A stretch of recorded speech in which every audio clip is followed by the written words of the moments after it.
በጸጋ ነው የዳንኩት እንዲሁ በጸጋ ነው እንዲሁ በጸጋ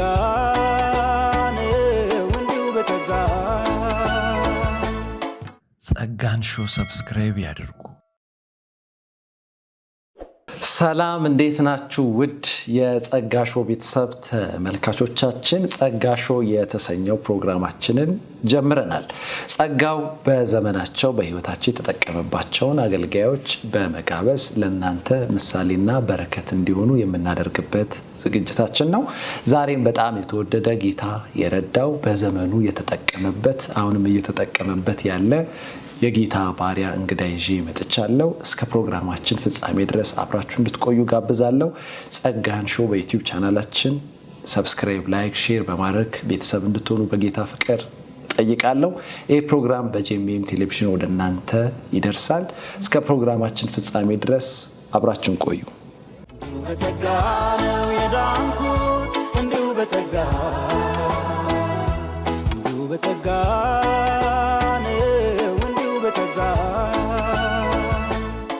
ጸጋን ሾው ሰብስክራይብ ያድርጉ። ውድ የጸጋ ሾው ቤተሰብ ተመልካቾቻችን ተመልሼ መጥቻለሁ። የዛሬ ጸጋ ሾው እንግዳ የሆነው በጣም የተወደደው ነቢይ ዳዊት በቀለ ነው። ከሱ ጋር ድንቅ ቆይታ ይኖረናል። እናንተም እስከ መጨረሻው ድረስ እንድትከታተሉን እንጋብዛለን። ዛሬ የጸጋ ሾው እንግዳ ሆነ ስለመጣ ዴቭ በጣም ደስ ብሎኛል። አመሰግናለሁ። እኔም ስለጋበዝከኝ በጣም አመሰግናለሁ። የልዬ ተባረክ። ህይወት፣ አገልግሎት፣ አጠቃላይ እንቅስቃሴ እንደው ምን ይመስላል? ከሱ ብንጀምር። እግዚአብሔር ይመስገን። ህይወት እንግዲህ መልካም ነው በጌታ ጸጋ። አገልግሎትም ቆንጆ ነው። እግዚአብሔር እየረዳኝ እያገለገልኩ ነው ያለሁት። በከተማም በገጠርም የጌታን ስራ እየሰራን ነው። ቆንጆ ነው። በጣም መልካም ነው። በጣም ደስ ይላል። እንግዲህ ባለፈው የነቢይ ሹመት ሲመት ነው የሚባለው ሲካሄድ እኔ በስፍራው ተገኝቼ ነበር እና በጣም ነው ደስ ያለኝ። አይ ቲንክ ከ16 ዓመት በኋላ ነው ወደ ነቢይነት አገልግሎት በኦፊሻሊ የተሰጠ የዚህ አገልግሎት እና ከዛ በፊትም ግን በቀጠና 2 በተለይ በቅዳሜ ሆስ ፕሮግራም ላይ በብዛት ስታገለግል እኔ አይሃለው። እንዲሁም ደግሞ በሌሎችም ስፍራዎች ታገለግላለህ። ከዛ በፊት ወንጌላዊ ነበርክና አደክ ማለት ነው። ከወንጌላዊነት ወደ ነብይነት ከ16 ዓመት በኋላ ነው የመጣሁና የሹመት እድገት አለው ወይስ እንደው ምን ሊሆን ይችላል? እስቲ ካንተ አንደበት ልስማ። በጣም ጥሩ ጥያቄ ነው የጠየቀኝ እና ብዙ ሰዎችም እንደዚህ አይነት ጥያቄ አላቸው እና በዚሁም ጥሩ ለተመልካቾቻችንም መልስ ይሆናል። ብዙ ጊዜ ምንድነው እድገት አይደለም፣ እድገት የለውም። 5 ኦፊሶች ኤፌሶን ምዕራፍ 4 ላይ ያሉት ሐዋርያት፣ ነቢያት፣ መጋቢዎች እንዲሁም ወንጌል ሰባኪዎችና አስተማሪዎች እኩል ነው ኦፊሱ። ከአንድ ወደ አንዱም አይታደግም እና ምናልባት አንዳንድ ሰዎችም እድገትም አድርገው ሊገነዘቡ ይችላሉ። ነገሩ እንደሱ ሳይሆን በቤተ ክርስቲያን አሰራር መሰረት አንዳንድ ጊዜ ትክክለኛ ኦፊስህን የቤተ ክርስቲያን መሪዎች በወቅቱ የነበሩ መሪዎች ላይለዩት ይችላሉ እና እነሱ በታያቸው አቅጣጫ ሊያሰማሩ ሊሾሙ ይችላሉ። ከዚህ የተነሳ የሚፈጠሩ የአሰራር ችግሮች እንጂ እድገት አይደለም። እንግዲህ የሌላውን ሰው ኦፊሱን የሚቀይርበት ምክንያት ስለሌላው ሰው መናገር አልችልም። የኔን ግን በተመለከተ መጀመሪያም በ97 ዓመተ ምህረት ነው ሙሉ ጊዜ ለጌታ የሰጠሁት እና በ2001 ዓመተ ምህረት ነው በወንጌላዊነት የተሾምኩት እና በዛ ጊዜ ቤተክርስቲያን መሪዎች ጠርተውኝ ምንድነው እግዚአብሔር በውስጥ ያስቀመጠው ጥሪ በምን ላይ ነው፣ በየትኛው ኦፊስ ላይ ነው እግዚአብሔር የጠራ ብለው ጠይቀው ነበር። እኔም እንግዲህ በወቅቱ ለቤተክርስቲያን መሪዎቼ ብዙዎቹም በህይወት አሉ ያውቃሉ ጥሬ ነብይነት እንደሆነ ነግሬያቸው ነበር። ነገር ግን በዛ ጊዜ እድሜም በጣም ልጅ ነው፣ ገና ወጣት የ20ዎች ውስጥ ወጣት ነኝ። በዛ ጊዜ አገልግሎቴም በእውነት ለመናገር አልወጣም በሰዓቱ። ነብይነት ኦፊስ ደግሞ በ2001 አካባቢ እንዳሁኑ በደንብ የሚታወቅም አልነበረም ስሙ ራሱ። በእኛ ቀጠና ውስጥ ለሙሉ ወንጌል ለምሳሌ ነብይ ተብሎ ተሾመ አልነበረም በሰዓቱ። የቀደሙ አባቶች ትልልቅ ሰዎችም ብዙ ይቆዩም አሉ፣ ነብይ የተባለ የለም።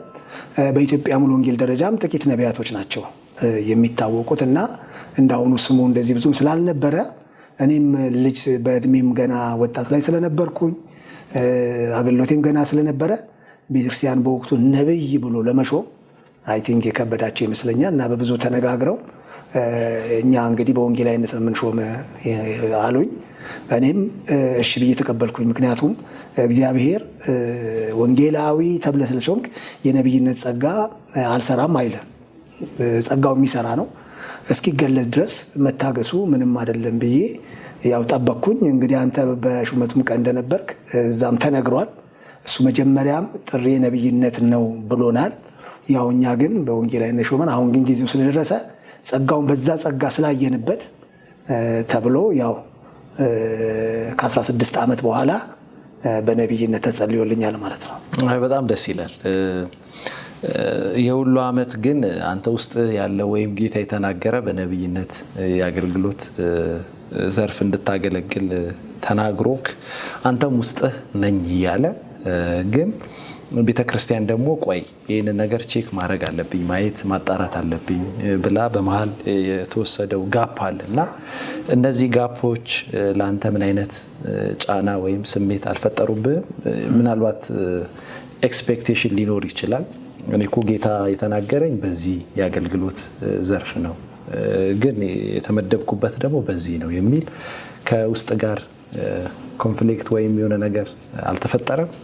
በጣም ጥሩ ጥያቄ ነው የጠየቀኝና ለብዙዎችም ምናልባት ትምህርት ይሆናል። ይሄ ጥያቄ በጣም ትክክለኛ ጥያቄ ጠየቀኝ። በጣም ቻሌንጅ ያደርጋል።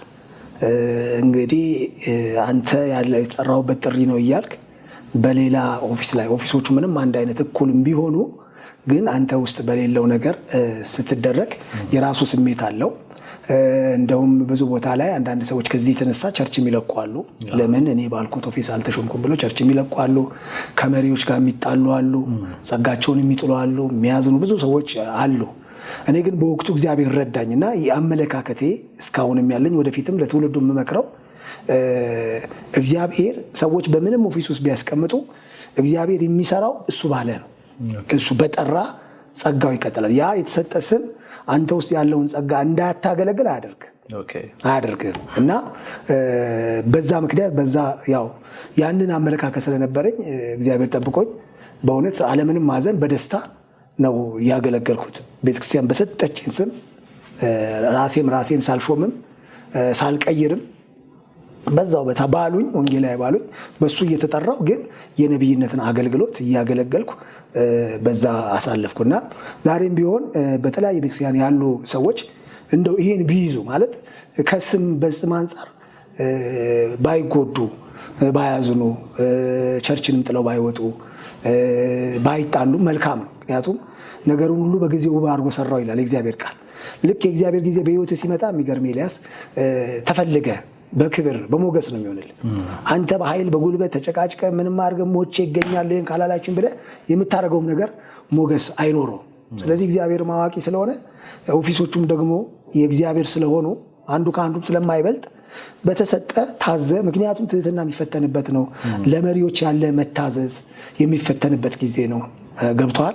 ብዙ ነገሮች የምትታይበት ጊዜ ስለሆነ በዛ ቤተክርስቲያን በሚሉ አቅጣጫ ብትሄድና እግዚአብሔር እንደዚህ በጊዜው ደምቀ ብትወጣ በጣም ቆንጆ ነውና በዛ በእኔ ያለፍኩት በዛ መረዳት ነው። በጣም ጥሩ። እንግዲህ የተለያዩ ጥያቄዎችን እያነሳን ነው። በተለይ ከዚህ ከነቢያት አገልግሎት ጋር የተያያዘ ነገር ሲነሳ አንዳንዴ ኮንፊውዝድ የሚያደርግ ግራ የሚያጋባ ነገር አለ። ግን እንዲሁ ደግሞ ራሱ በዚህ አገልግሎት ውስጥ የሚያገለግለውን ሰው ጠርተ ነገሩ ሲጠራ ደግሞ በጣም ደስ ይላል።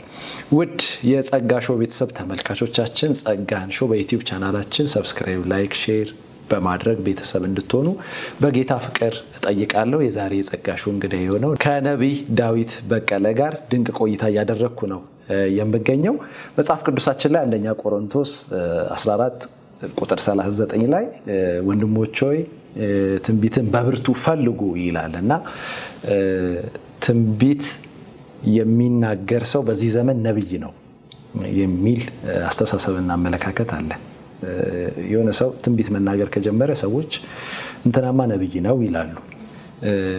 ነቢይ ዳዊት በቀለ ትንቢት በመናገር ነው ነብይነቱ የተገለጠው የተረጋገጠው። ካንተ አገልግሎት ያይዘ ይህንን ነገር እንደው ግልጽ ብታረግ። በጣም መሰረታዊ ጥያቄ ነው አሁን የሚያነሳው። እንግዲህ ትንቢት የተናገረ ሁሉ ነብይ አይደለም። ነቢያቶች ግን ትንቢት ይናገራሉ። በነብይነትና በትንቢት መናገር መካከል ልዩነት አለ። ትንቢት መናገር በቆሮንቶስ መጽሐፍ ላይ አንድ የጸጋ ስጦታ ሆኖ በማንኛውም ምዕመን ላይ በማንኛውም ሰው ላይ የሚገለጥ እግዚአብሔር በወቅቱ በጉባኤ መካከል ሊገልጥ ያለውን የሚገልጥበት የሚያንጽበት ነው የትንቢት አገልግሎት። የነብይነት አገልግሎትም ጥሪ ነው፣ ራሱን የቻለ የአገልግሎት ጥሪ ነው። ትንቢትነት ጥሪ አይደለም፣ ጸጋ ስጦታ ነው። ነብይነት ግን ራሱን ችሎ ከአምስቱ ኦፊስ ልክ እንደ ሐዋርያ፣ ልክ እንደ መጋቢ፣ ልክ እንደ ወንጌላዊ ራሱን የቻለ ጥሪ ነው እና አገልግሎቱም ደግሞ ብዙ ነገር በውስጡ ያካትታል። ትንቢት መናገር ብቻ አይደለም።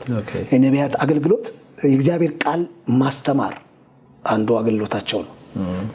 የእግዚአብሔርን ቃል መግለጥ፣ ከእግዚአብሔር ገን ሆኖ መሞገት፣ ህዝብን መሞገት፣ መመለስ፣ ማረም፣ እዛ ላይ ደግሞ የእግዚአብሔርን ትንቢት እንደገና ማምጣት፣ መስበክ፣ ማነጽ፣ እነዚህ ሰፋ ያሉ አገልግሎቶች ነው የነብይነት አገልግሎት። መልእክቶቹ ደግሞ ሀገር አቀፍ መልእክቶች፣ ዓለም አቀፍ መልእክቶች፣ ቤተክርስቲያን አቀፍ መልእክቶች ናቸው የሚያመጡት የነቢያት። ትንቢት መልእክት አብዛኛው ውስን ነው የሚሆነው፣ ለግለሰብ ሊሆን ይችላል፣ ለጉባኤ መካከል ሊሆን ይችላል። የነብይነት ግን ሲሆን በጣም ከፍ ያለ ነው የሚሆነው። ማለት ሀገር አቀፍ፣ ዓለም አቀፍ፣ ቤተክርስቲያናት አቀፍ መልእክቶች ያመጣሉ ነቢያቶች ማለት ነው። ቃሉን ደግሞ ይገልጣሉ፣ ያስተምራሉ፣ ይሰብካሉ። ስለዚህ አንድ ነጠላ ተነስቶ አንድ ሰው ትንቢት ስላመጣ ነብይ ነው ማለት በፍጹም አይደለም። እንደዚህ አይነት የተሳሳተ አመለካከቶች እንዳሉ አውቃለሁ እና ሰዎች አንድ ሁለት ሶስት መልእክት ስለተናገሩ ነብይ ነኝ ብለው ይላሉ። ግን እሱ እንደዛ አይደለም። ከዛ ያለፈ ተለቅ ያለ ኃላፊነትም አለው፣ ተጠያቂነትም አለው የነቢያት አገልግሎት እና በተለይ ከቃሉ ጋር ከሕጉ ጋር በብሉይ ኪዳንም በአዲስ ኪዳንም ያሉ ነቢያቶች ይህንን ስራ ነው የሚሰሩትና ሁለቱ አይገናኝም፣ ይለያያል ማለት ነው። እንደው ያንተስ የአገልግሎት እንግዲህ የነቢያት አገልግሎት ጸጋው ግሬሱ በአንተ ህይወት ውስጥ የተገለጠው መቼ ነው ማለት ይቻላል? በዛው የመጀመሪያ ጌታ ሁላችንን የሚነካበት ጊዜ አለና ያ የቀደመው ጊዜ እንዴት ታስታውሰዋለህ? ጌታ አንተን የነካበት የለወጠበት የሰራበት ጊዜ ቢነገረን። ኦኬ እንግዲህ በእኔ ህይወት ላይ የሚገርምህ መጀመሪያ ገና እንግዲህ የዛሬ 25 ዓመት ምናምን በወጣቶች አገልግሎት የቲኔጀር አገልግሎት እኔ ያው በእግዚአብሔር ቤት ነው ያደኩት እና ከዛ ጊዜ ጀምሮ ይሄ የትንቢት ጸጋ ያልከው ቅድሞ መጀመሪያ በሱ ነው የመጣው። የትንቢት አገልግሎት በትንቢት መናገር መልእክቶች ማምጣት በዛ ነው የጀመረው። ግን ያ ነገር እያደገ እንዳልኩ ለቤተክርስቲያን ሀገር አቀፍ ትልልቅ መልእክቶችን መናገር ጀመርኩኝ። መልእክቶቹ መፈጸም ጀመሩ። ሁለተኛ ደግሞ የእግዚአብሔርን ቃል በአግባብና በስርዓት መናገር፣ ሰዎችን የሚመልስ ወደ እግዚአብሔር ወደ ቅድስና የሚመልስ ስብከቶችን መልእክቶችን በማምጣት የአገራዊ መልእክቶችን በአጥቢያችን ላይ የተፈጸሙ ብዙ መልእክቶችን በማምጣት ያ የነብይነት ጸጋው እንዳልኩ በውስጤ እያደገ ፍሬ እያፈራ መጣ። ሌላው የነቢያት አገልግሎት ከአጥቢያ ዘለል ነው። ከራሱ አጥቢያ የዘለለ አገልግሎት ነው የሚያገለግለው። በአጥቢያ ውስጥ የተወሰነ አይደለም። ከዚህ የተነሳ በአዲስ አበባ ውስጥ በክልሎች እስከ ውጭ ሀገር ድረስ እየዞርኩ የነቢያትነት አገልግሎቱ ውስጤ ላይ እየጨመረ በሮችን እየከፈተ እያገለገልኩ ነው ያለሁት። የሚገርምህ በሙሉ ወንጌል በእኛ ቤተ እምነት በነቢይነት መሾም በጣም አስቸጋሪ ነው። ራሱ ደንቡና ሕጉ ትንሽ ከበድ ያለ ነው። ማለት አንተ ነብይ ነኝ ስላልክ ብቻ የሚሆን ነገር የለም። የምታልፍበት መስመሩ ራሱ እንደ በወንፊት እንደ ማጥራት ያህል ነው የሚያጠራ ማለት ነው። የሌሎች ቤተ እምነቶች አሿሿም እንዴት እንደሆነ አላውቅም። ምናልባት ብዙ የተለያዩ ቤተ እምነት ወገኖች ናቸው የሚከታተሉን። ግን የእኛን ቤተ እምነት ልብ ነገር ለምሳሌ መጀመሪያ ያ የነብይነት ጥሪ ያለው ሰው አጥቢያው ላይ ባሉ መሪዎች ይታያል። የአጥቢያ መሪዎቹ 11ም 12ም 13ም ሊሆኑ ይችላሉ። እነዛ ሰዎች ቁጭ ብለው በትክክል ይሄ ሰው ነብይ ነው ወይ የነብይነት ጸጋ ይታይበታል ወይ ብለው እንዲህ በደንብ አበጥረው ያዩካል። ግን እዛ ጋር ያበቃ የሚገርም። ቀጥሎ ደግሞ ጠቅላላ ጉባኤ የሚባል የቤተ ክርስቲያን የምታገለው ህዝቡ ማለት ነው። ህዝቡ 1000 አባል ይኖራል፣ 2000 አባል ወይም 3000 አባል። የኛ ቤተክርስቲያን ከ4000 በላይ ነው። ያ ህዝብ ደግሞ ቁጭ ብሎ በአንተ ጉዳይ ተነጋግሮ 75% በላይ የሆነው ህዝብ ሲያምንብህ ይላል። እንግዲህ ተመልከተ እንትኑን ማለት ነው። እንግዲህ 75% ማለት ከ4000 ሰው 3000 ሰው በላይ ሲያምንብህ ማለት ነው። እንግዲህ ይሄ ሁሉ በጣም ውስጥ ያለው ጸጋ የተገለጠ ካልሆነ ይሄን ሁሉ መሰናከል ማለፍ አትችልም። ህዝቡም እንኳን አገልግሎትን በትንቢት በምን አይቶ ቢያሳልፍ ክልል የሚባል ደግሞ አለ። ያ ክልል ደግሞ ስራ አመራር ኮሚቴ የሚባል አለው። 7 ናቸው። 100 ምናምን አጥቢያ ነው የሚያስተባብሩት። እዛ ደግሞ ክልል ላይ ቀርቦ እነዛ 7 ሰዎች ደግሞ ከተለያየ አጥቢያ ነው የሚመጡት። አያውቁም ይችላሉ፣ ግን ጠይቀው ማጣርተው እነሱ ደግሞ ሲመሰክሩ ይላል። ይሄም አይበቃም። እንደገና በተጨማሪ ደግሞ ከ10 ሌሎች አጥቢያዎች የሙሉ ወንጌል አጥቢያዎች ያገለገልክባቸው አጥቢያዎች እናንተ ጋር ባገለገለ ጊዜ ይሄ የነብይነት ጸጋና አገልግሎት ተገልጦበታል ወይ ተብሎ ደብዳቤ ተጽፎ እዛ ያሉት 10ሩም አንዱ ፓስተር ሳይሆን የሚጽፍልህ ቁጭ ብለው ተነጋግረው በቃለ ጉባኤ ይላል። ማለት አንዱ በጓደኛም እንዳይጽፍልህ ወይም በመተዋወቅ እንዳይጽፍልህ ከባድ እንዳይጽፍልህ በመሪዎች ጉባኤ በ10 ተነጋግረው በቃለ ጉባኤ ፈርመው ሲልኩ ይላል። የሚገርመው ግን እዚህ ላይ የማያበቃም። የመጨረሻው የኢትዮጵያ ሙሉ ወንጌል ቤተክርስቲያን ቦርድ የሚባል አለ። ከመላው ኢትዮጵያ የሚመጡ 13 ሰዎች ከ4000 ምናምን አጥቢያ ነው ያለን።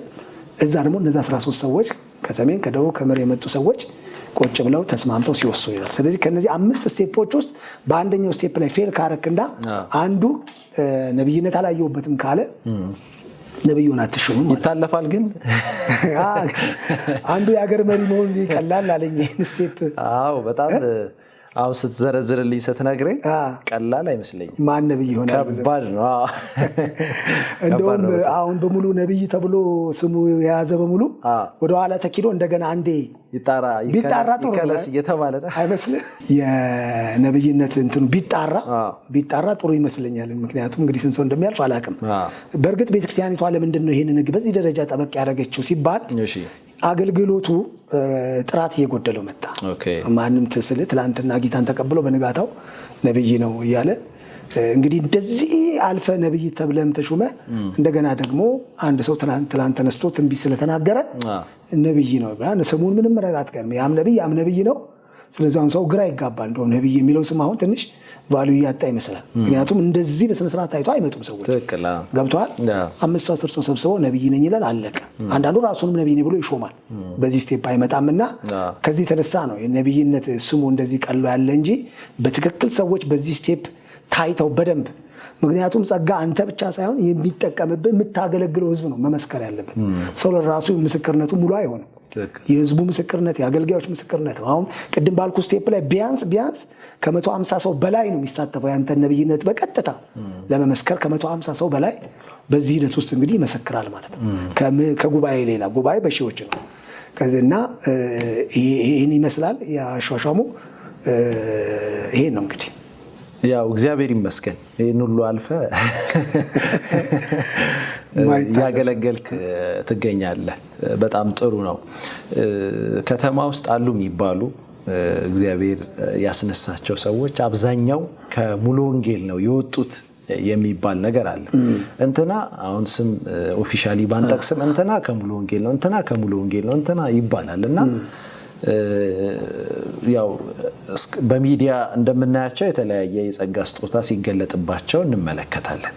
በዛው ልክ ደግሞ ከእግዚአብሔር ቃል ውጪ ሐሰተኛ የሚያስብልም ነገር ደግሞ አንዳንዴ ሲያደርጉ ይስተዋላል እና ምናልባት ከቤተ ክርስቲያን ሊወጡ የቻሉበት ምክንያት ከላይ ካሉት ቅድምም ካነሳቸው ከአመራሮች ጋር በተነሳ ያካሄድ ችግር ሊሆን ይችላል ወይስ እነዚህ ሰዎች ዳሩ ግን ከኛ ዘንድ እንዳልሆኑ ከኛ ዘንድ ወጡ የሚል እግዚአብሔር ቃል አለና ለማረጋገጥ ከኛ ዘንድ አይደሉም የሚል አይነት ነገር አለና አንተ ይሄንን ነገር እንዴት ትረዳዋለህ? ረጅም ዘመን በሙሉ ወንጌል ቤተክርስቲያን ውስጥ ከልጅነትም ጀምሮ ስላገለገልክ ማለት ነው።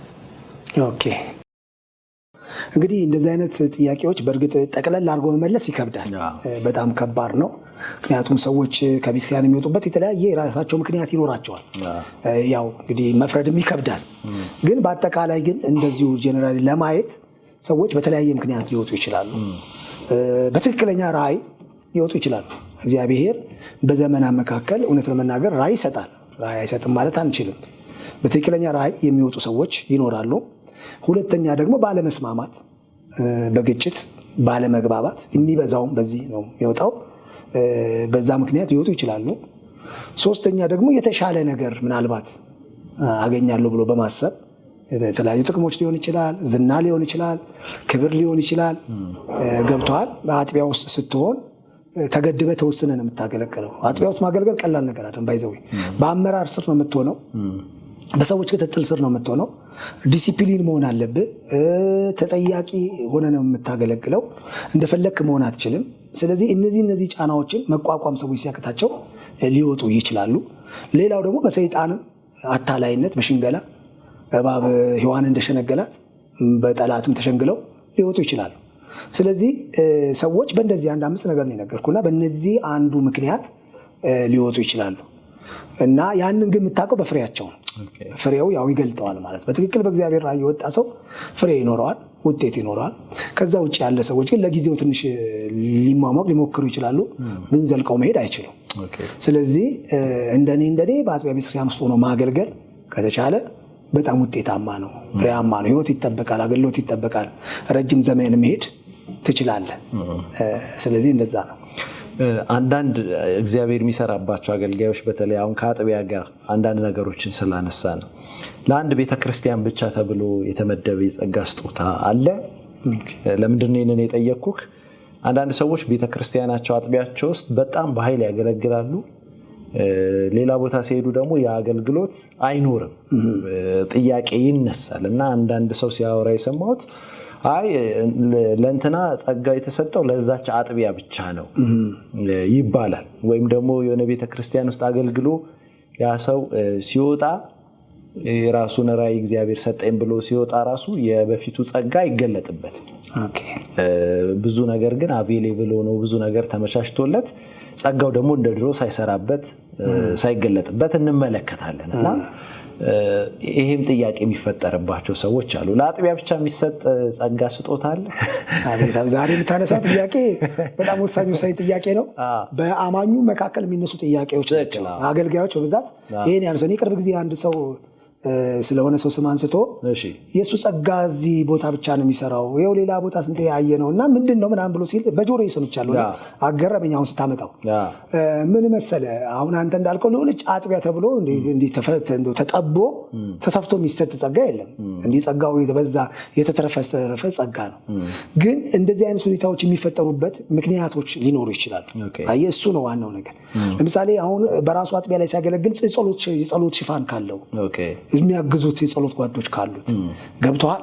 ያ የጸሎት ኃይል ሊያግዘው ይችላል፣ ሊሸፍነው ይችላል። እና በዛ ምክንያት በአጥቢያው ላይ ጥሩ ነገር ሊገለጽ፣ ሌላ ቦታ ደግሞ ሲሄድ ያ የጸሎት ሽፋን ላያገኘው ይችላል። ብዙ ምክንያቶች ሊኖሩ ይችላሉ። እንደዚህ ተወስኖ ለአንድ ቦታ የሚባል ነገር የለም፣ አይኖርም። የእግዚአብሔር ቃል ለሁሉ በሁሉ ስፍራ እንድናገለግል ነው የእግዚአብሔር ጸጋ። ሌላውም የሰውየው ዝግጁነት፣ ፍቃደኝነት ገብቷል። ድፍረት በሰው መድረክ ላይ እንደራሱ መድረክ በሰው መድረክ ላይ የማገልገል ድፍረት አግኝተኛል። አንዳንዴ ጸጋ ይኖርና ውስጥ ላይ ፍርሃት ካለ አብሮ አይደለም። ጸጋ ድፍረት፣ እምነት ይፈልጋል፣ ልምምድ ይፈልጋል። እና ተንቀሳቅሶ የሚያገለግል ካልሆነ አጥቢያው ላይ ብቻውን የሚያገለግል ከሆነ ሌላ ቦታ ሲሄድ እንትን ሁሉ ይቀየርበታል። የመድረኩ ማይኩ ይቀየርበታል፣ አዳራሹ ይቀየርበታል፣ የሚያዩ የህዝቡ መልክ ይቀየርበታል። እና ከዚህ የተነሳ በነፃነት ላያገለግል ይችላል። እና ነገሩ ጸጋ ለአጥቢያ ብቻ ስለተሰጠ ሳይሆን ከሰውየው ጋር የተያያዘ ነው የሚሆነው። በአጠቃላይ ከሰውየው ጋር የተያያዘ እንጂ ጸጋው ለምድርም ለዓለም ሁሉ ነው የተሰጠው። በየትኛውም ጊዜ በየትኛውም ቦታ የእግዚአብሔር ጸጋ ይሰራል። ሰውየው ዝግጁ ከሆነ፣ በጸሎት ዝግጁ ከሆነ፣ በቅድስና ዝግጁ ከሆነ፣ እግዚአብሔርን በመፍራት ገብቷል አሉ አይደል፣ ለመንፈሳዊ ለአገልግሎት የሚደግፉ ነገሮች በህይወቱ ላይ እስካሉ ድረስ የእግዚአብሔር ጸጋ ይሰራል። ሌላው ግን ትልቁ ነገር የእግዚአብሔር ፈቃድ ደግሞ ይባላል። እኔ ነብይ ስለሆንኩኝ በሄድኩበት ሁሉ ትንቢት እናገራለሁ ማለት አይደለም። እግዚአብሔር ዝም ሊል ይችላል። አየህ፣ እግዚአብሔር ዝም ሲል አንተም ዝም ነው ማለት ያለው። እግዚአብሔር ሲናገር ብቻ ነው መናገር ያለብህ እንጂ ነብይ ነኝ ብዬ በረገጥኩት ቦታ ላይ ትንቢት መናገር የለብኝም። አሁን አንዳንድ ሰዎች እንደዛ ነው የሚጠብቁት። ካከሌ ነብይ ነው ነብይ ጋብዘናል ዛሬ ብለው ጆሮአቸው እንዲያደርገው በቃ ትንቢት አደረገ። እንደዛ ነገር የለም። ምክንያቱም እግዚአብሔር ሲፈቅድ ነው የምትናገረው እንጂ እንደ ሞያ አይደለም። አንዳንዴ ጸጋን ሰዎች ሞያ ያደርጉታል። ከዚህ የተነሳ ነው ስህተት ውስጥ የሚገቡት። ባይዘው ስህተት መልእክት የሚያመጡት ከኪሳቸው ምናምን የሚባለው እንደ ሞያ ስለሚይዘው ከቆመ ግዴታ መናገር አለ ብሎ ስለሚያስብ ከዚህም ከዛም ብሎ ይናገራል። ያ ነው ስህተቱ። ሰውየው ለእግዚአብሔር ራሱን አዘጋጅቶ መቆም ብቻ ነው ያለበት። ምን እንደሚሆን ከደቂቃ በኋላ ራሱ አናቅም። ምን እግዚአብሔር እንደፈለገ አናቅም። ስንቆም እግዚአብሔር መልእክት ካመጣ ትናገራለህ፣ ዝም ካለ ዝም ትላለህ። ስበክ ካለ ትሰብካለህ፣ አትስበክ አትሰብክም። አጋንን ዛሬ ጸልይ ካልጸልይ ያለ ምሪት እየጠየክ ነው እንጂ ልክ እንደ መኪና ሾፌር አንደኛ ሁለተኛ ማርሽ እያልክ ሞያ አድርገህ የምትይዘው አይደለም። እና በዛ በመረዳት ውስጥ መያዝ አስፈላጊ ነው። ያው ዛሬ ብዙ ነገሮችን አጥርተናል ብዬ አስባለሁ። በጣም ውድ የጸጋ ሾው ቤተሰብ ተመልካቾቻችን ጸጋን ሾው በዩቲዩብ ቻናላችን ሰብስክራይብ፣ ላይክ፣ ሼር በማድረግ ቤተሰብ እንድትሆኑ በጌታ ፍቅር እጠይቃለሁ። የዛሬ የጸጋ ሾው እንግዳይ የሆነው ነቢይ ዳዊት በቀለ ነው። ከሱ ጋር አስገራሚ ቆይታ አድርጌያለሁ። ሳምንት ሁለተኛውን ክፍል ደግሞ ወደ እናንተ ይዤ የምቀርብ ይሆናል። ይህን ፕሮግራም አዘጋጅቼ የማቀርብላችሁ እኔ ኤልያስ ወንድሙ ነኝ። የጌታ የኢየሱስ ክርስቶስ ጸጋና ሰላም ከእናንተ ጋር ይሁን። እስከ ሳምንት ቸርን ሰንብት። በጸጋ ነው የዳንኩት እንዲሁ በጸጋ ነው እንዲሁ በጸጋ